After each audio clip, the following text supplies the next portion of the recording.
get to do the one that used to be down here a few weeks ago. This is Todd Fix. He grew up beside me and lives close to McCallsburg now, but he and I have been doing this collecting for quite a few years now. And Todd he's got a younger mind than me. I forget so much stuff. Todd's one of these kind of guys, he can see something, and 3 years later he'll say to me, remember that show we were at down close to Harrisburg, maybe, and Bite the Gun? It was on row 6, table 4. I don't even remember the show, let alone the table. He'll say about a particular gun having this and that. And I thought, boy, that's cool to have a memory like that. So I brought Todd along to correct things that I forget. And some of these are his, some are mine. And we tried to get some here from Franklin County area, since this is where we're at, and especially up through Path Valley. And there were gunsmiths in this area, which in most cases where there was a town and people that had a need to have their rifles either repaired or made, there was usually gunsmiths in certain areas. So, and Todd, I have a list over there of the ones I compiled. And if you're interested, you're welcome to a copy of it. And the one listing I did just primarily of like Path Valley and even down into Fort Loudon, but the one underneath of it.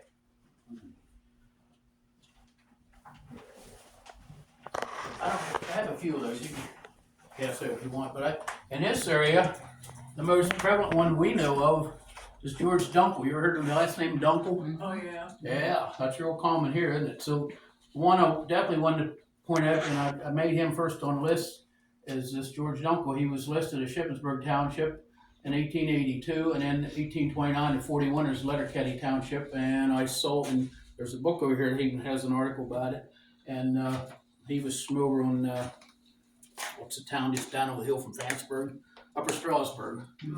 Okay, and then 1844 to 1853, he was here in Meadow Township, Spring Run. So whether it's related to Dave Dunkel, I know Dave because Chris is married to Dave, and isn't his dad's name George Dunkel? Mm-hmm. Well, this is George Dunkel. So I don't know. I haven't tied it together whether it's their family or not, but he was. It probably is. It's and then the thing is, if they have him listed as Oxford, Illinois by 1860. Now whether it's the same Dave Dunkel or George Dunkel or not, I can't prove anything. But there's about 8 or 10 on here that are from this area. A fellow by the name of Jacob Nave, Reuben Fox, Valentine Gass, Samuel Galbraith, and I have Samuel Shillito here. I'm going to show you a couple of those here. Alexander Taylor, for a short time, was down in Fort Loudon. John Mewerther, Sr., somewhere around the Shippensburg area at first, and then ended up in Chambersburg.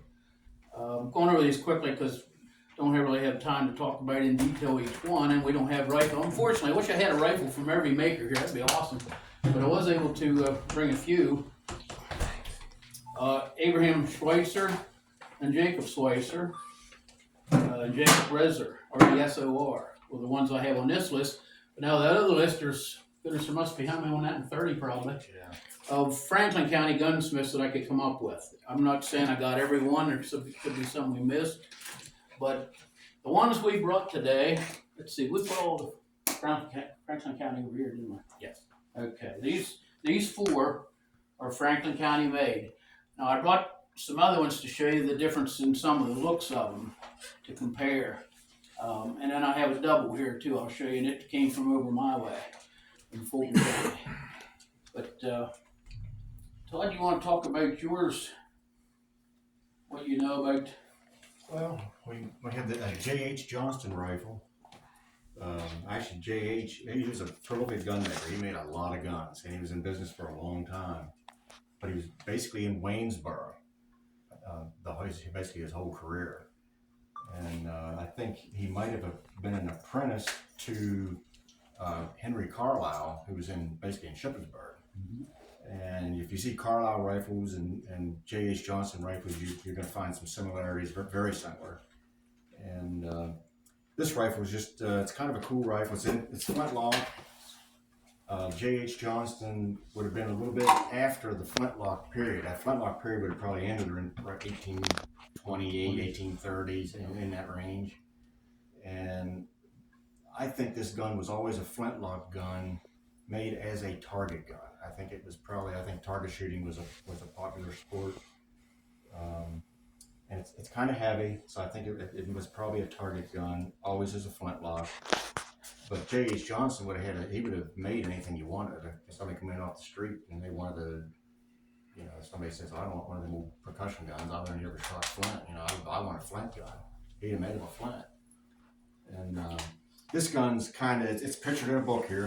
When later on, if you guys want to look at it, it's pictured in a book. And there's a crazy story that goes along with this rifle that was notarized by the original owners when it was sold in 1933. And it's a crazy story about this gun being used by a sharpshooter in the Civil War in Gettysburg. Highly unlikely. I mean, it's possible, but probably unlikely. And the story even gets crazier. You can see the rifle on the one page. You can flip over and you can read the crazy notarized story from 1933. It talks about it being taken on a raft down the Mississippi River, and the story gets pretty crazy. So it does. But it's family folklore. I mean, I'm sure the family believed it, and maybe it's true. I mean, it's pretty far fetched, but. Yeah, I've heard a lot of those stories where, my great uncle had one in the Civil War. But the majority of the people, I'm not a Civil War buff by any means, but the fellows I know that tell me about it, they were all issued military stuff, especially in the North.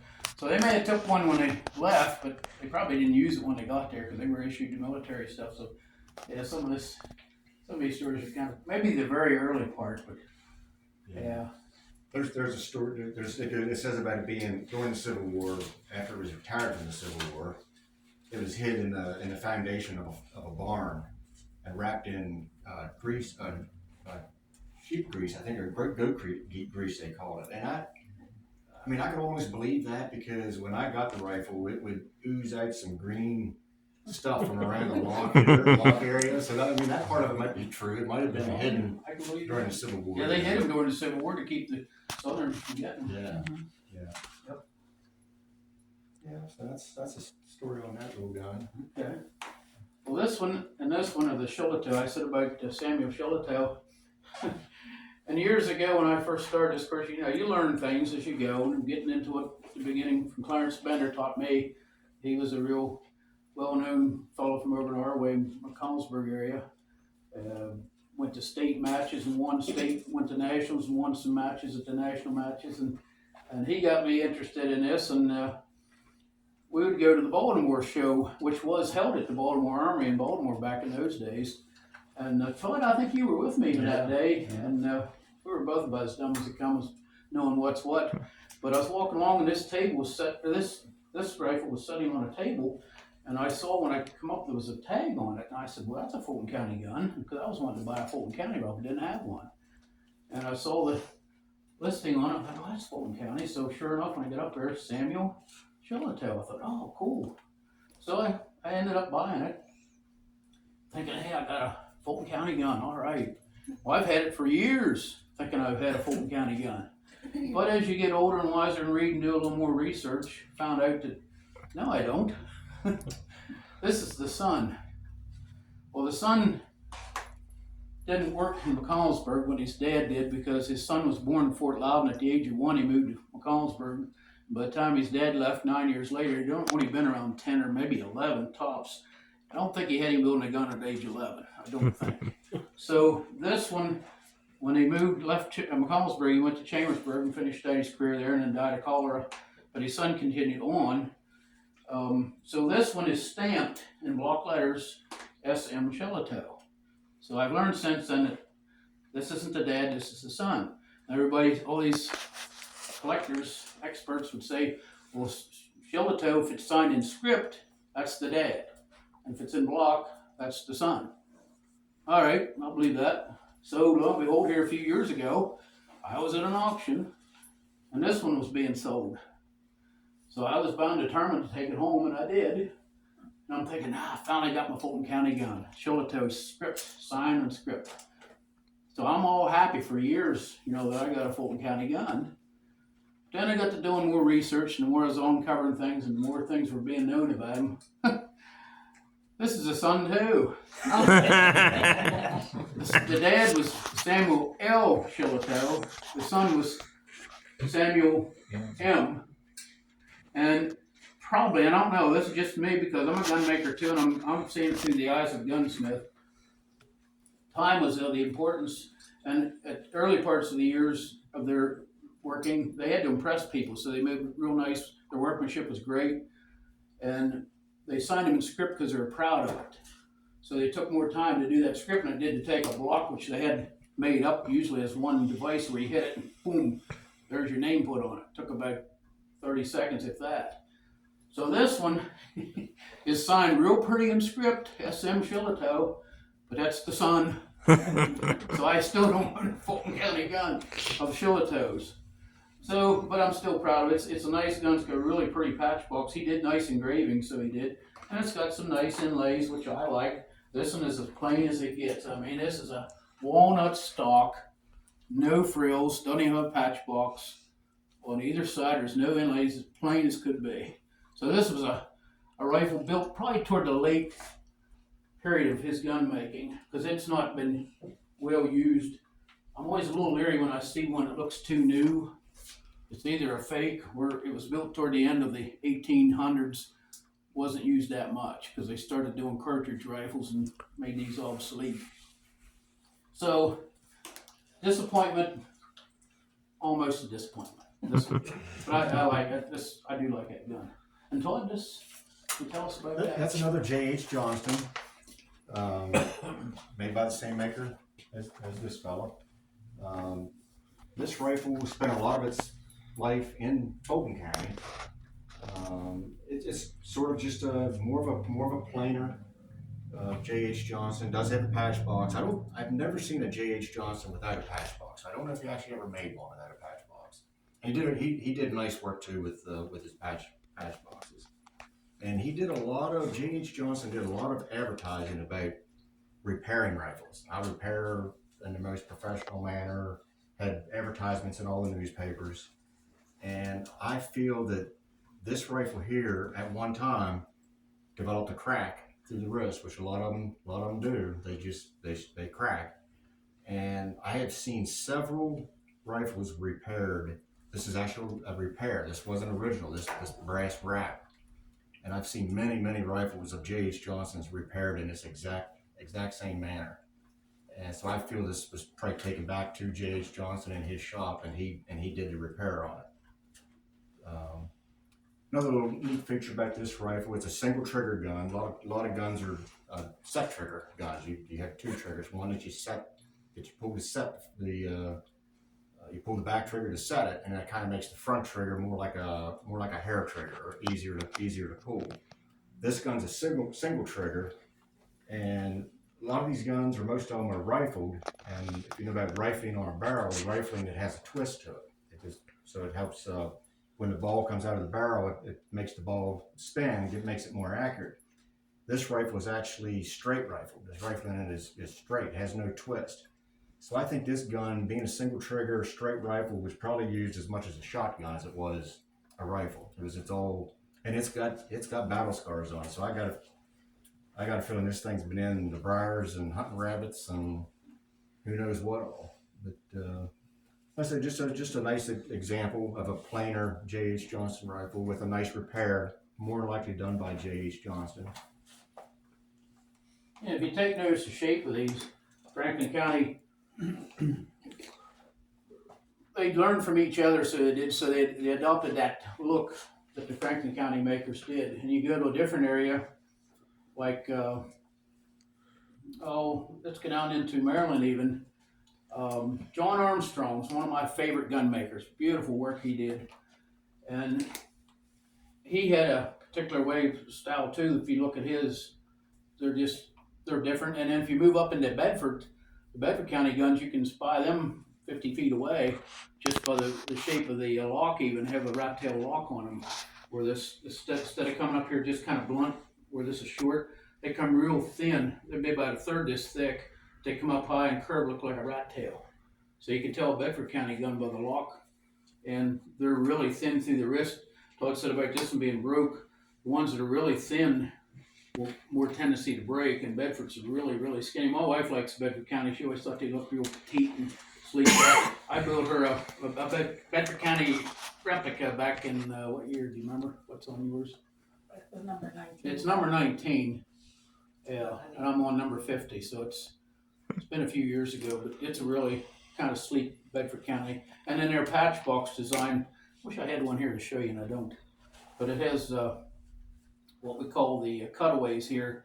They're more like circles right here. This is a Bedford County look. And then Huntington County, we don't do it. Yeah, We did bring a Huntington. okay.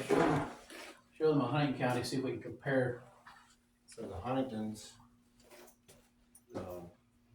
there's a lot of plain Huntingtons, but Huntington is also well known for the Huntington makers for silver inlays, and this one's quite a few silver inlays on it. Probably the neatest inlay on this rifle would be, this rifle was made by a gunsmith, Joe Douglas Jr. He was in McConnell's town up by Huntington, the town of Huntington. And he did this really nice rattlesnake. And there's 3 or 4 guns of his that has this real nice rattlesnake. And there's actually one in the Met Museum up in New York that's very similar to this gun that has the rattlesnake underneath the T-crest. It's on display, I believe, right now. I think it's called their Americana display. And Huntington County, this happens to be a pretty petite gun, or light gun, really very skinny and slender here, but a lot of your Huntington County guns are kind of known for their more beefier kind of guns, or more what they call a beef shoot gun, or a heavier barreled guns that do a lot of target shooting. And the shooting match was a popular weekend event in Huntington County, and I'm sure probably all the neighboring counties. Another little neat feature for the Huntington, most of your Huntington County guns have what they call a turn trigger. And if you guys can see that, instead of being shaped like this, the rear trigger is more like a normal trigger, but the Huntingtons, they had this, it's kind of like a post with designs on it. And everyone's a little bit different.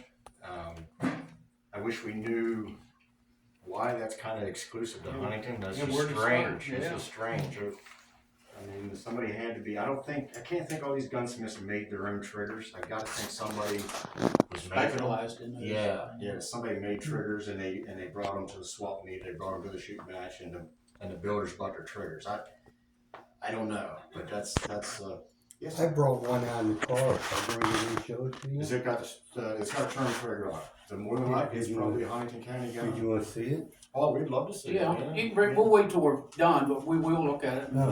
help you identify what it is. Sure. Yeah. So And a lot of them were highly adorned with inlays too. Yeah. He said about shooting matches, they were a big deal back in the day. If you were the best shot in the area, you know, it's bragging rights. And the guy that brought, if he wasn't as good a shot, at least bring a pretty gun. And the gunsmith too, it was good for business. If the man won that was using the gun you made, you know, you could brag about, well, this gun shoots, you know, I made guns that win all the shooting matches. So that's really good for business. Yeah, I would say a lot of the gun orders was taken out of shooting match. The guy, the gunsmith was there, sized them up, made the guns, and it was a big deal back then. Yeah. So that's just like a nice example of a Huntington County gun. Mm-hmm. Yeah. What else you got over there, Todd, while you're there? What we brought, we did bring a couple Bedford County guns, but they're not Bedfords in the true sense of Bedfords, like Jan's talking. Jan was talking about the earlier Bedfords with the traditional Bedford with the rat-tailed lock. Those Bedford guns, the gunsmiths actually made the lock themselves. Most of these other guns, these guns were commercially made locks. And most of them came out of Lancaster or Philadelphia. There were more than 50 gun companies, lock companies. Many lock companies. Overseas. Yeah, and they were making locks. I mean, there was companies that made locks and probably turned the 1800. I'm saying, or maybe before that even. Yep, somewhere in there. Some of the London, the overseas ones. But we brought a pair of guns. We have brought 2 Snyder rifles from Bedford County, Saxton. Everybody knows where Saxton is. And we got a Jacob Snyder, and then we brought another one, his brother, Tobias Snyder. And you can see this one's in flintlock configuration. Tell the story what happened to this guy. Well, that's a Jacob Snyder. Now, there's a very interesting story about Jacob Snyder. He moved. He didn't officially move to Colorado, but he went to Colorado. He was a businessman, and he went to Colorado, and he was a land prospector and silver miner. And I think he went out there probably in the 1860s, probably in the 1860s, and he struck it rich, mining silver, and buying and selling land. And in 1875, he was in a land dispute with a guy by the name of Jack Bishop. And Jack Bishop was a former member of the James Gang and Cantrell's Raiders. And he was kind of a bad guy. He was kind of a bad guy. And whether Jacob Snyder got into a land dispute with this Jack Bishop, and they went to court, and Jacob Snyder won the court case in 1875. When Jacob was leaving the courthouse, this Jack Bishop came up behind him and shot him in the back of the head and killed him. And his brother Tobias had to go to Colorado, brought his body back, and they're both buried in Saxton. And that's just a really interesting story. Now we think I'm thinking that Jacob made guns. He came back to the area, I think, probably in the wintertime. I don't think he stayed in Colorado through the winter. So he came back to Saxton, made a few guns, went back out to Colorado, but he made a very nice rifle. But these are kind of the couple of exceptions to the rule for the Bedford County guys, that they used more commercially made locks, but they both of them made very nice rifles. There's some of the most ornate guns you ever see were made by Tobias and Jacob. Mm-hmm. Oh yeah. Even this one, this is a really very petite little gun. Might have been a lady's rifle or a boy's rifle, but basically all silver patch box, very elaborate floral design. And on the other side of the rifle is very, very ornate. On the other side of the rifle too, with just lots of silver side plate. Just pretty elaborate gun. And there are a few guns that are much more elaborate than this yet. They made some very nice firearms. When you have your own silver mines, you can do that. That's it. Yes. And then the last old one we brought is an unusual. Before we started talking, a couple of us were talking here about the double barrel being rare, and they are kind of rare. Although this gentleman and another gentleman in Fulton County seem to have made quite a few. But it was high tech back in the day. You actually had a second shot without having to take time to reload. I don't know if you took notice to it or not, but it's a double side by side. And the neat thing is, one of them's rifled and one's smoothbore. If you can tell from back there, you're welcome to come up and look at them later, even closer. But, so you have a rifled barrel on one side that shoots one projectile, round ball, that you can shoot at something standing like a deer or a squirrel. And if you miss it and it takes off, you got the smoothbore with whatever in it, a bunch of BBs that would scatter. You could still get a second shot at it moving. So it's pretty interesting, and it's heavy. And I think those guys are pretty tough in the day, because a lot of people pick up, boy, I hate to carry that. I don't think they were as lazy as us. I know they're in better shape than I am. I think they did carry them. What else? That was exceptionally long too for a Yeah, this is, it's really long. But this is a William Chilcote in Houstontown, but he got his start in Huntington County with his uncle. What was his name? I didn't think. Stapleton. James Stapleton, thank you. See what I get come to remember those names. James Stapleton was a maker in Todd, Pennsylvania, and so he taught his nephew the gun making trade. In fact, there's at least one gun known with both their names on the rifle, knowing that they worked together. But then he got to making pretty good. He went on his own, went up to Broad Top City, worked up there till his wife passed away in 1882. He came to Houstontown and worked for about 5 years. And I'm thinking this could easily be the time period when he was in Houstontown, so I'm going to say it is. I don't know. But, I have several, I've bought several of the Chilcote rifles now, and surely one of them's gotta be made in Houston town. But unfortunately, he only lived to be about 37 years old.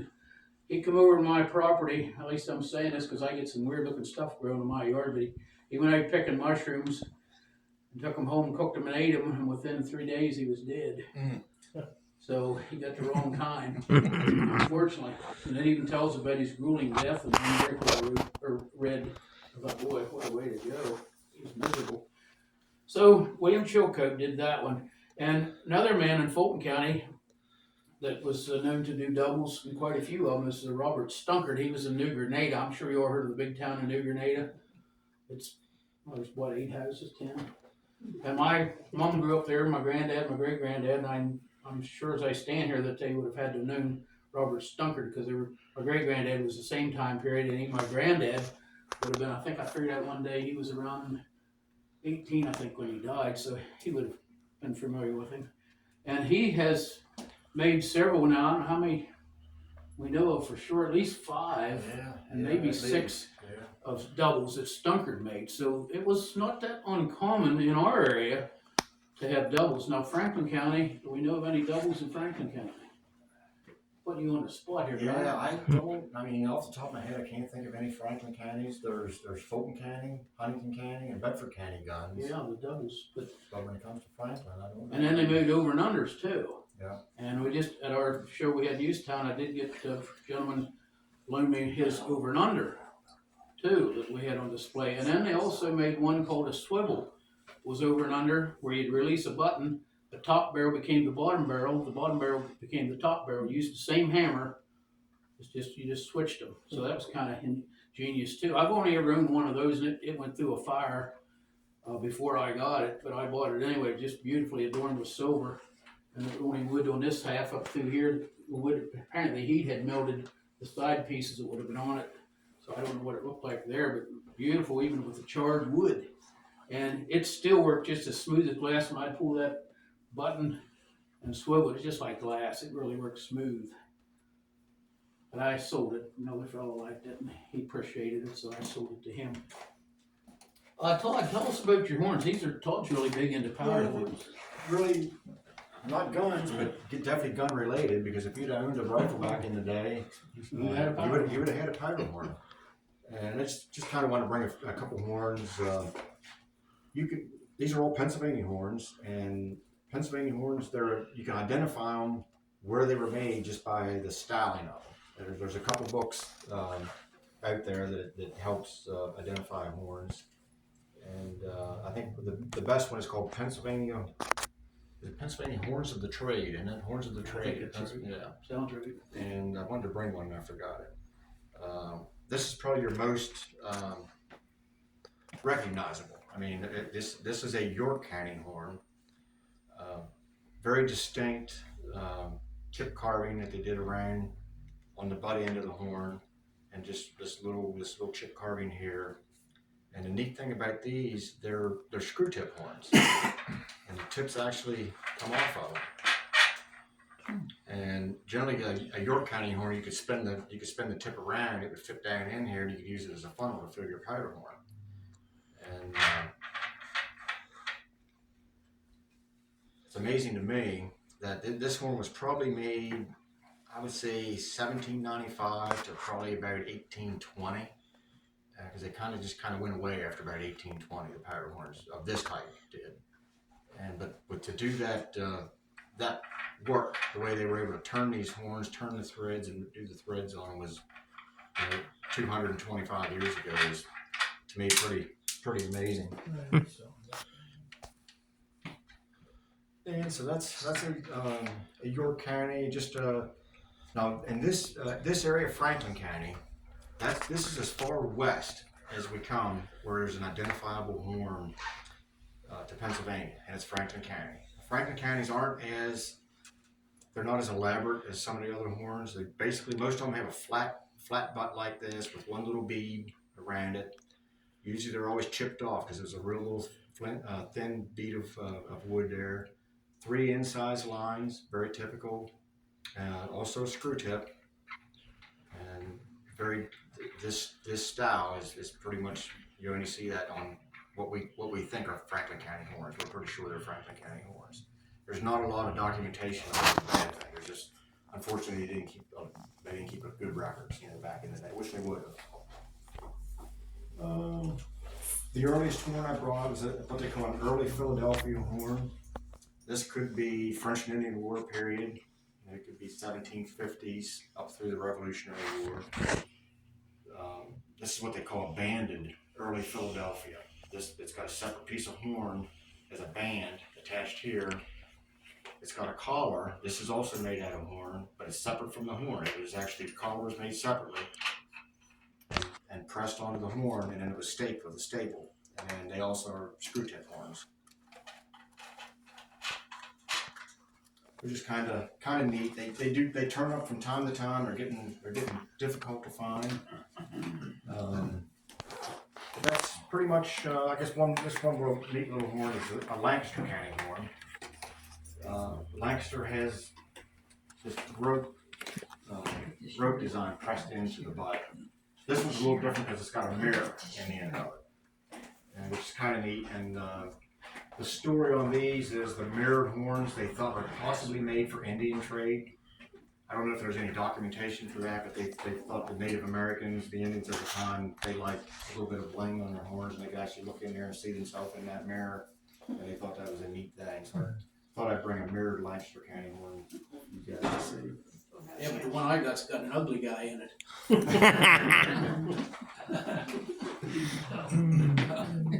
I should sell it.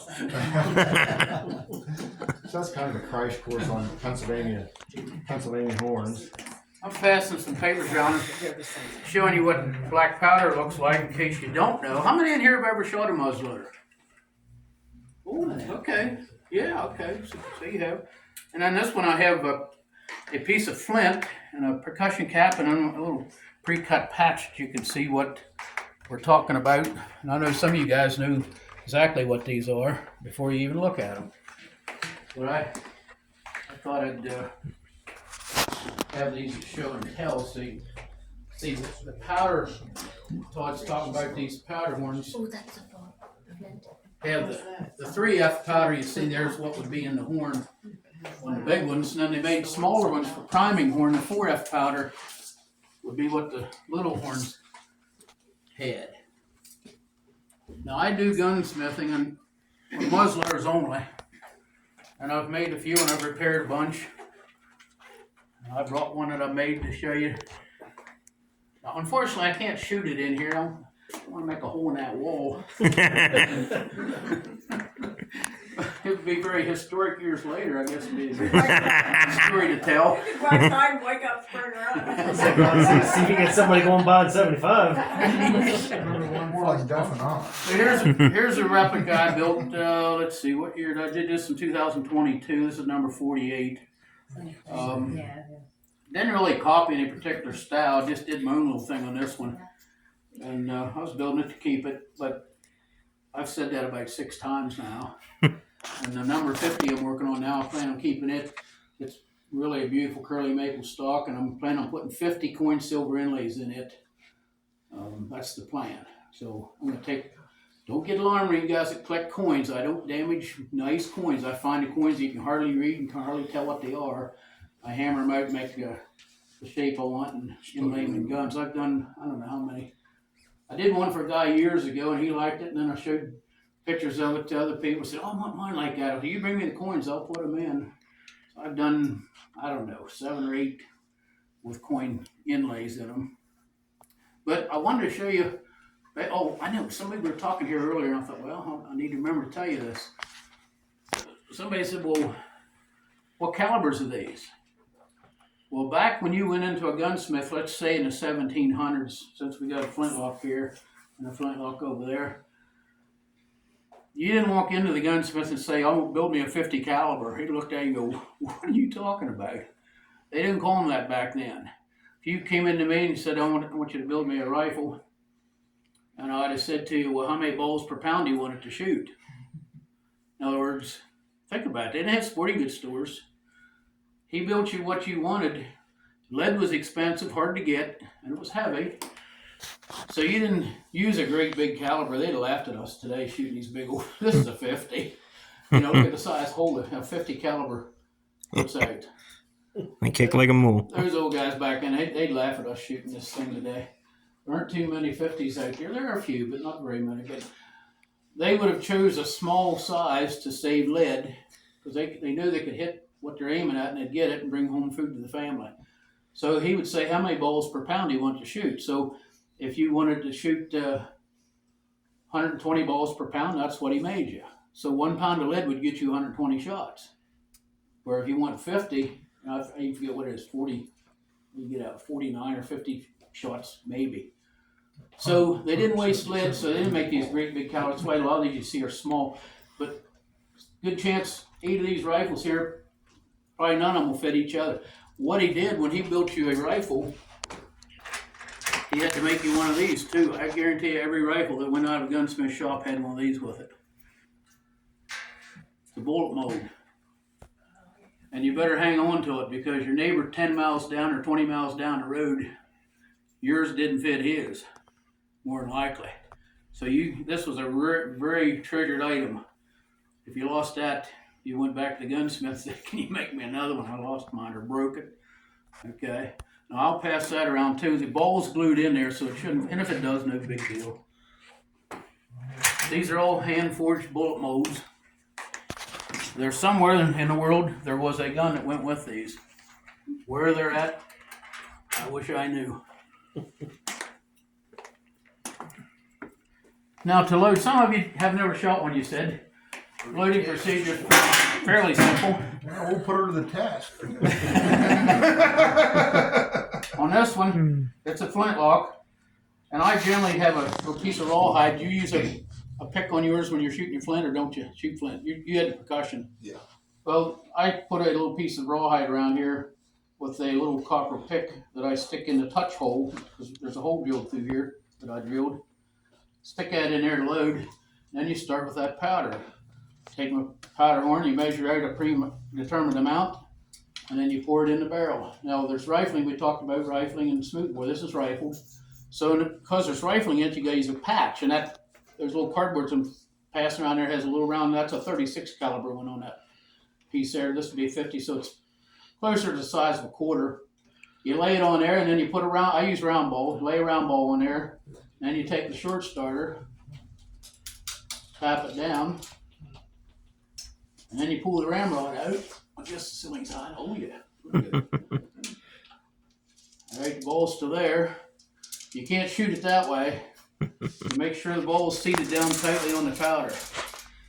And when it does, it'll bounce. When it bounces, quit. Don't keep bouncing it. One time, you're good. And make sure you put the ramrod back. I was down in Fort Loudon years ago shooting. And I had 3 good shots. I mean, touching each other 25 yards. You could see from there. I thought, oh, I got a good one going. It was right in the middle, too. So I was really talking to myself. I was loading up. You know, you get in the zone. Nobody, you don't even know anybody's around you.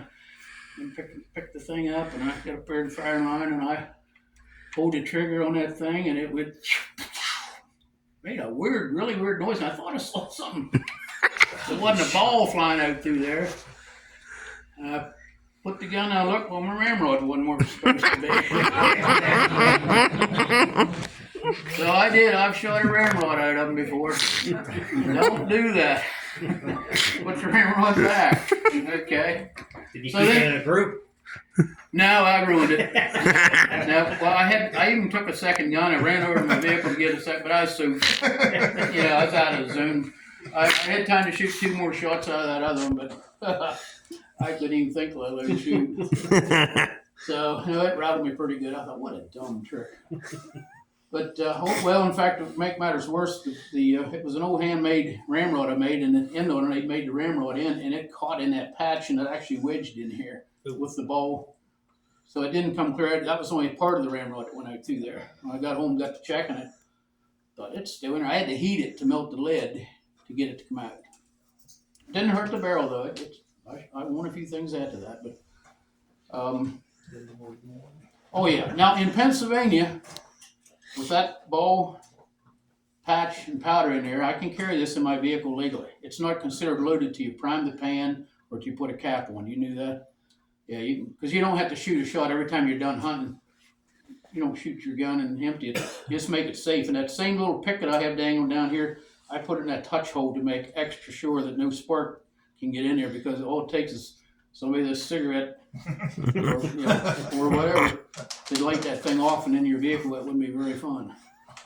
So to load or to fire it, then you pull the hammer back to half. You ever hear the old story about don't go off half cocked? That's where that came from. That's a half cocked position. And then I'm going to take my little horn, my little priming horn right here. I'm not going to do it because I do get powder in it. But I take and dump a little powder in there. Put the frizz, it's called a frizzin', by the way, and it's hardened steel. You had to heat it to get it real hard. I don't know if this will work or not. I haven't tried this. This gun has not been loaded. We'll see. I've never shot it before. We're going to dry fire here. I did this today with 5th graders this morning. Their eyes got this big. So I'll warn you, it should spark. I hope it does. There, okay. That's what ignited it. Now, this ignition system was used for over 250 years. Not this one, but the ignition system in rifle use was over 250 years it was in existence. Think about that. That's a long time to not make something better. But they worked pretty good, so they did. The only problem was in the wet weather, and I can vouch for it. Todd, have you ever actually hunted with yours? I did, yes. Okay. I never got the opportunity to. Okay, I know you used to hunt back. Yeah. In fact, these was the first time I killed my very first deer. Yeah. Gang of us, what, 6 of us or something? What fun. I was the bird dog or the deer dog. I was out there Yeah, chasing that's the deer right. to you guys. Yeah, well, when you kill your first one, boy, that's all it takes. But I really got hooked. Now, what was I saying? Need a beaver tail's cow knee.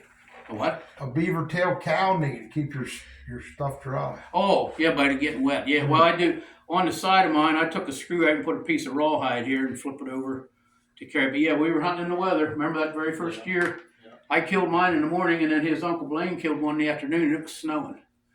And these things, they'll go off, but, it's less chance. Where percussion, when they develop these, there's a better chance that it's going to go off. That's why they improved it. But this didn't come back to 1820s, like Todd said. Around 1820, John got it. I don't know why I remember this. For a guy's name was John Forsythe. Don't ask me why. He invented the filament that when you struck it, it would spark through fire. And then they developed a little percussion cap that fits on here. And so they use, when you pull the hammer back and pull the trigger, this just comes down, hits that little cap like on a cap gun, toy cap gun. It's just a more potent style that ignites it. So this was way before. This was in the 1600s. This didn't come about to the 1820s. And then, of course, these didn't stop immediately. Some of the old timers, like we were talking one day, said, they could have built these into the 1870s flintlocks. Because, how you get set in your ways. And you had one, I've had this thing for 50 years and it works fine. I don't want a percussion. Or the next guy, he heard about somebody having a percussion, how great it works in wet weather. He said, can you take and make that into one of these newfangled things I heard about? Well, sure. Just convert this into percussion. And that happened. Some of the old original flintlocks are no longer flintlock because that's what they did. They took them in and got them improved by putting percussion caps. So taking and changing from that to a percussion. So unfortunately, there aren't many original flintlocks still around. So when you find an original flintlock, that's a big deal. The majority of them are switched over. Okay, any questions to that point? Are you bored and tired and want to go home and mow? No. I don't want to bore you, buddy. But what I did bring along too was an old tool that Clarence Bender, I mentioned his name, that when he passed away, he told his wife he wanted me to have his gun making stuff. So this is one of my prized possessions. It is. Anybody know what that is? It may not look like much, but to me it's pretty neat. Looks like a range rod. I don't know. Mm-mm. Ball puller. Well, you could, but that's not what it was designed for. But yeah, what he's saying, a ball pullers, in case you do something stupid like I've done before, forget to put the powder in. You put a patch and a ball in and realize there's powder in your pouring, not in the barrel. So you do make a little device that you go in there and being lead soft, you stick it in there, turn it, it'll grip it and pull it out. I've had to do that before. But not this. This, I'll tell you what it's for. Okay, you had a gun made when you were 20-some years old. Now you're 50. You've shot thousands of rounds out of that thing. To re-rifle. And that rifling got wore down so bad from thousands of rounds that you look in it now and you barely tell it's a rifle. Looks almost like a smoothbore. And you notice the last couple months you've been missing some squirrels that you never missed before. So you take it into the gunsmith and he looks at it and goes, oh yeah, boy, you need that re-rifled. You were right on. And so he would pull that barrel off the gun, off the stock, and he would take this little tool and he would put that through there. Now it's very time consuming. Of course, back in the day, they weren't into fast stuff. And then I have a selection up here. Now you have to either have one or else make one the right size of that hole and the shape of that rifling in there. And you would, that's not a big one use. That one hasn't been used. Oh, here's good. Okay. And this is all just a piece of lead. And that would screw on there. And then you would pull it back through. Now this is way too big. But you'd pull it through and there's a cutter.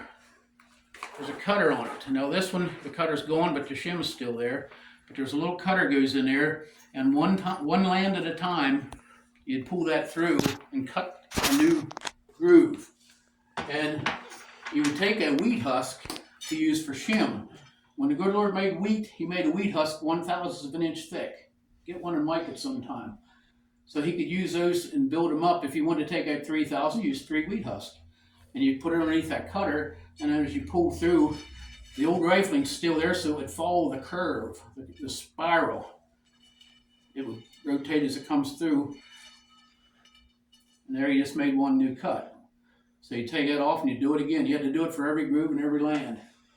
Yes, it's time consuming. And I can vouch for that. Not too long ago, I actually did one. For years, I haven't tried one because I didn't want to ruin a good barrel. But a guy brought a gun into me that his friend down in Maryland had shot it like 8 years ago and then reloaded it and then left it loaded, stuck it in the closet and forgot about it. Got it out one day to check it out and couldn't get the ball out. And forgot to put powder in it. And he brought it to me and said, can you get that out? So I did get it out for him. And I looked down the barrel after I got out and cleaned it. It was just all pitted. Terrible. Black powder is very corrosive, being the sulfur in it. And it pitted real bad. And I said, well, that's toast.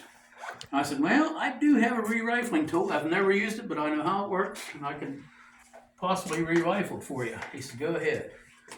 Well, this whole cigar box here, all different variations, not one fitted. So I made this device. I don't know if it's in here. What I did with it. But I made one and recut that barrel for him. It's on a, you'd be familiar with Thompson Center Renegade. Oh yeah, they don't make them anymore. No. Tough though, they're good gun. Yep. Great gun. Sweet gun for Well, that's it. factory. And if he could have found a drop in McGree Mountain, I think they're around $350 or so now. Not cheap. So I said, well, I'll spend some time on it, and I won't charge you much because I'm learning too. So I recut the thing, and it took me, well, not constantly 2 days. I didn't sleep. But I spent quite a few hours re-rifling that thing. When I got it done, it was shiny inside. And he didn't give me the stock, and I didn't take mine apart to put on to try it. I just gave it back to him. I said, there, try it, shoot it, see what you think. And he called me back a couple days later. He took it out and shot. I said, yeah, it shoots real good. So Now, it wouldn't increase the caliber size. it did. I was Okay. gonna- Thank you. Thank you for that question. Because after he did that, here's the bullet mold he made him, right? Okay. So he'd re-rifle this thing, and now let's just use for an example, it was a 45 caliber. Okay, so it's a 45 caliber before he started. When he recut it, if he takes out 15, 18 thousandths, might be a 46 caliber now. Now the ball's gonna be sloppy. You can either do one thing, Gotcha. one of two, patch it real thick, which I wouldn't recommend, but you can get away with it. Or the gunsmith was smart enough when he re-rifled that, he had him bring in his bullet mold. All right, you say, well, what's he gonna do, make a new one? No, they didn't waste anything. He'd make a bullet cherry. That much bigger than what the original one was. Stick it in there and turn it, because it has cutters. I don't know if you can see it from back there. It has cutters on it. real sharp when they're new, when they made them. It's called a bullet cherry. If you find any of these at a yard sale or in an auction, grab them. They're hard to find. Look at big And drum. they're very collectible. You ever seen one? It looks like I use a Dremel bit just like that, but Yeah. it's smaller. Yeah, Dremel- Yeah, like Dremel for makes carving and stuff. Mhm. But what they did, put it in there, and then turn that till he took out 18 thousandths or whatever he took out of the barrel. Voila! Now you got a 46 caliber bullet mold. They weren't dumb. They didn't waste. No, they didn't throw anything away. So, what do you want to talk about? Any questions? Whenever they poured the balls around. Well, the mold itself is round as far as the roundness, but that sprue you're talking about. Yeah. Okay. Who's got the bullet molds? Did they make their way? Okay. Does that have one on? What's yours? 32. No, that don't. Okay, here's one that does. Take a look at that. You see anything on there? They clip it off. Yep. Some of the bullet molds even had a little cutter on them that you'd cut that sprue off. Good question. So what they'd do that while it was still warm, and then when they No, stick you let it cool. Okay, let it cool Oh, completely. yeah, I would recommend letting it cool. Did you ever grab one when they're hot? I did once. You don't do it the second time because it'll leave a nice mark on your finger. Yeah, but yes, they did even when they made those. Yeah, that's a great question. Now there are books out there. If this sparked your interest and you'd like to learn more, there are books. Here's the one. I bought this one purposely because I knew it was coming here sometime. Jim Whiskers puts these books out. This is the Adams, Franklin, Cumberland counties, and so it has some of these that Dumple is in here. Some of the ones we named are in here. Some of the ones on my list are in here.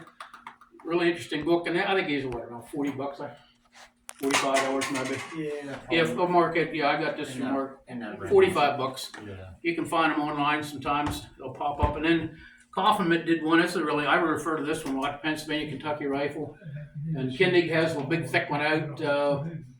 Thoughts on the Pennsylvania or thoughts on the Kentucky rifle. And that's a nice big old thick book. And then Todd has one here. I haven't seen this one myself. I've heard of it, but it has a nice article here on George Dumble.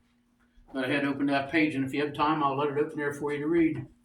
Maybe I'll make a copy of that before reading. Okay.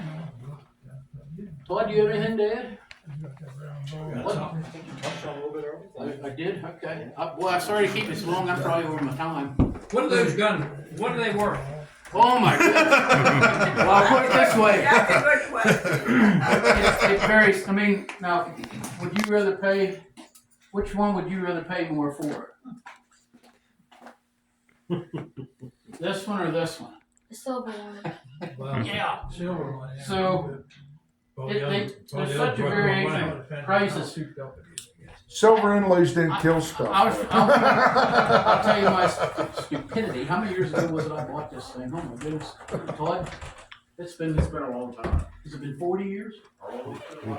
That I bought this one down at the Baltimore show when it was at the Armory. It's now at the Timonium Fairground.